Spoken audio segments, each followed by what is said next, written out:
Good morning students. देखिए हम conjunction को आज लास्ट फाइनल कंप्लीट करने वाले हैं और आई थिंक आपको मज़ा आ रहा होगा। काफ़ी इजी टॉपिक है, कंजक्शन इतना हार्ड नहीं है, ठीक है। तो कुछ जो बचे हुए कंजक्शन हैं हम जो मोस्ट इंपॉर्टेंट तो मैंने आपको करा दिए, फिर भी कुछ बचे हुए कुछ ऐसे हैं जो आ जाते हैं कई बार एग्जाम में, तो उनको हम और थोड़ा सा देख लेते हैं। बच्चों सबसे पहले आज है नया एज का वैसे मतलब होता है जैसे कि इंग्लिश में लिखने में, लेकिन अगर हम कंजक्शन के रूप में लें तो इसका मतलब होगा ठीक उसी समय। इसका प्रयोग कब करते हैं? जब कोई दो घटना एक साथ घटित हो और एक के बाद एक घटनाएं घटित होती चली जाएं तो वहाँ हम एज का यूज लेते हैं। फॉर एग्जाम्पल देखिए, as I enter the room,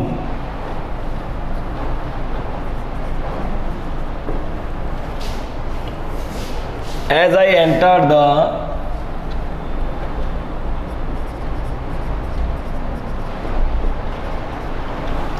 देखिए, as I entered the room, जैसे ही मैंने कमरे में प्रवेश किया, the phone started ringing, घर में जो लैंडलाइन फोन था वो बजना शुरू हो गया।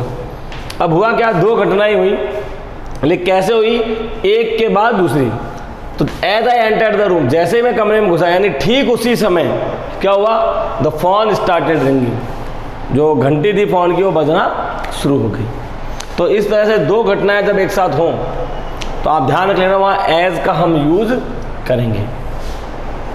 वैसे दो घटनाओं के लिए हम बिफोर आफ्टर का प्रयोग भी किया था और बिफोर आफ्टर भी कंजक्शन है, वो मैंने आपको पहले पढ़ा दिए हैं टेंस के साथ साथ। वो भी अगर हमारे एग्जाम में आते हैं तो वही बिफोर से पहले पास्ट इंडेफिनेट, उसके बाद बिफोर से पहले पास्ट परफेक्ट, फिर पास्ट इंडेफिनेट और ऐसे आफ्टर के अंदर हम करेंगे। उसमें एक फिलिंग इन द ब्लैंक्स आपको खाली मिलेगा, तो ऐसे ही इसके अंदर होगा। उसके बाद है टिल अंटिल, इसका मतलब था जब तक या जब तक की नहीं। अंटिल यानी नहीं नेगेटिव केस में आता है। तो देखिए, वेट हियर टिल या until light changes to green, यानी आप सिग्नल पे जा रहे हो तो वहाँ लिखा होता है या इंतज़ार करो जब तक कि लाइट क्या ना हो जाए, हरी ना हो जाए। तो इंतज़ार करो यहाँ जब तक या जब तक कि नहीं लाइट चेंजेस टू ग्रीन, जब तक लाइट ग्रीन चेंज नहीं हो जाती जब तक, या जब तक लाइट ग्रीन ना हो जाए तब तक। ठीक है बच्चों। अगला है इफ़ ओनली। इफ़ ओनली का प्रयोग कंडीशनल सेंटेंसेस में किया जाता है। इसके बारे में टेंस में मैंने आपको बताया था, future indefinite tense plus present indefinite tense, past indefinite tense plus would should plus verb की फर्स्ट फॉर्म, है ना। इस तरह से हमने किया था। अब हम बात करते हैं एज ए कंजक्शन। तो इसका दो तरह यूज है, या तो किसी विश आशा रखते हो यार काश ये काम हो जाता, या हमारा कोई काम नहीं हुआ हो तो पछतावे के रूप में अरे यार काश ये हो जाता, हम इसका प्रयोग करते हैं। देखिए कैसे। इफ ओनली के साथ प्रेजेंट टेंस या फ्यूचर टेंस का प्रयोग होगा तो आशा के रूप में होगा। कैसे देखो, if only he comes in the time, ओ काश, सॉरी ये आशा कर रहे हैं कि वो समय पर सही समय पर आ जाएगा, ऐसी इसकी भी सही इच्छा है कि ट्रेन छूटने से पहले वो आ जाएगा या शादी शुरू होने से पहले वो आ जाएगा, यानी सामने वाले को आशा एक विश दिखा रहा है।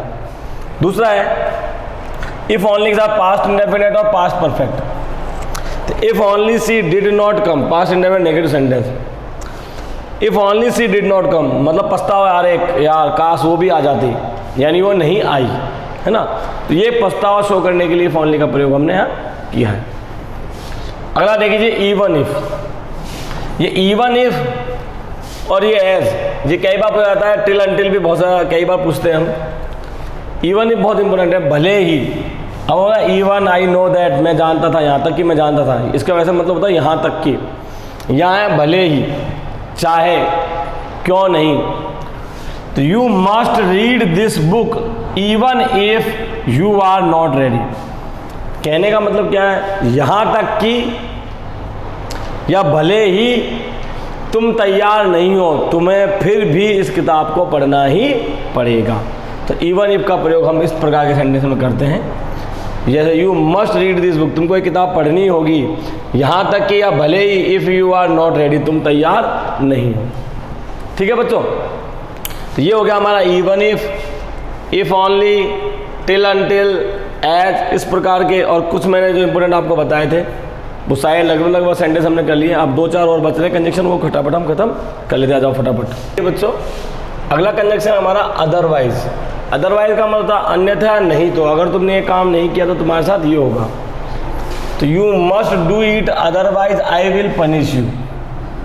तुमको ये काम करना ही पड़ेगा, नहीं तो या अन्यथा तुमको क्या मिलेगी, पनिशमेंट मिलेगी, यानी तुमको सजा होगी। तो ये अदरवाइज का कंडीशनल, एक्चुअली कंडीशनल सेंटेंस है सारे इफ ओनली, अदरवाइज सारे के सारे। अगला है नॉट ओनली बट आल्सो, ना केवल बल्कि। तो ये दो लोगों को आपस में कंपेयर करने के लिए या किसी की क्वालिटी को बताने के ज़्यादा काम में लेते हैं हम। Ram is not only intelligent, Ram ना केवल इंटेलिजेंट है बट आल्सो, बल्कि राम स्मार्ट भी है। ठीक है ना।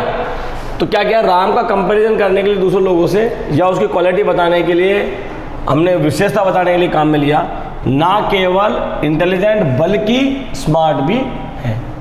तो ये हो गया मैं नॉट ओनली बट ऑल्सो वाला। एग्जाम में यही होगा, या तो एक सेंटेंस लिखा होगा, एक छोड़ रखा होगा, इस तरह से आपको फिलिंग इन द ब्लैंक्स में दिया होगा। अगला है ईदर और नीदर नॉर, या तो या ना तो ना, ऐसे इसका मतलब होता है। जैसे ईदर राम और Mohan has taken my pen, या तो राम ने या मोहन ने मेरा पेन लिया है। अगला neither Hari nor Rahul is present in the class today, ना तो हरी और ना ही राहुल आज क्लास में उपस्थित है। इस प्रकार ये नीदर और नॉर का प्रयोग, ईदर और का प्रयोग हम करते हैं। ठीक है बच्चों, अब आगे देखते हैं। अगला अपना है देयरफॉर, फॉर, देन। तो इनका प्रयोग हम किसी ऐसी चीज़, घटना के लिए, किसी सच्ची बात के लिए, इससे करने के बाद कोई परिणाम, निष्कर्ष निकलता हो उस सेंटेंस का, उसके लिए करते हैं। इसका अर्थ के लिए, इसलिए, फिर, इनमें हो सकता है। टाइम इज़ ओवर, टाइम खत्म हो गया। Then let us start for home, तो हमें क्या करना चाहिए, फिर घर के लिए चलना चाहिए, यानी घर के लिए चलने की तैयारी कर लेनी चाहिए, इसलिए देन का प्रयोग हुआ। यानी फिर he has not done his work therefore teacher punished him, उसने अपना काम नहीं किया इसलिए टीचर ने उसे क्या किया, punishment the. We must faced with कोविड-19, कोविड-19 का हमको सामना करना चाहिए फॉर प्रोटेक्ट अस, अपने आप को प्रोटेक्ट करने के लिए। तो हर एक कारण का कोई परिणाम है कि हमको ऐसा क्यों करना चाहिए, प्रोटेक्ट करने के लिए। पनिशमेंट क्यों दी, क्योंकि उसने काम नहीं किया। हमें घर क्यों जाना चाहिए, क्योंकि हमारा काम खत्म हो चुका है। इसी प्रकार देखिए, अब मैंने बहुत से आपको पहले करा रखे हैं, बिकॉज क्या, बिफोर, आफ्टर, इफ वाला, जिसमें present indefinite plus future indefinite, if वाला एक जिसमें past indefinite plus past perfect. ये कंडीशनल सेंटेंस है, कई बार ये भी पूछ लेते हैं, इसमें इफ वाला कंजक्शन लगा के पूछ लेते हैं। बिफोर आफ्टर आपको कराई दिया, टिन अल्टीन मैंने कराई दिया। ज़्यादातर आपके काम के ये वाले हैं, तो जो इंपॉर्टेंट जितने भी कंजक्शन थे वो लगभग मैंने आपको करा दिए हैं।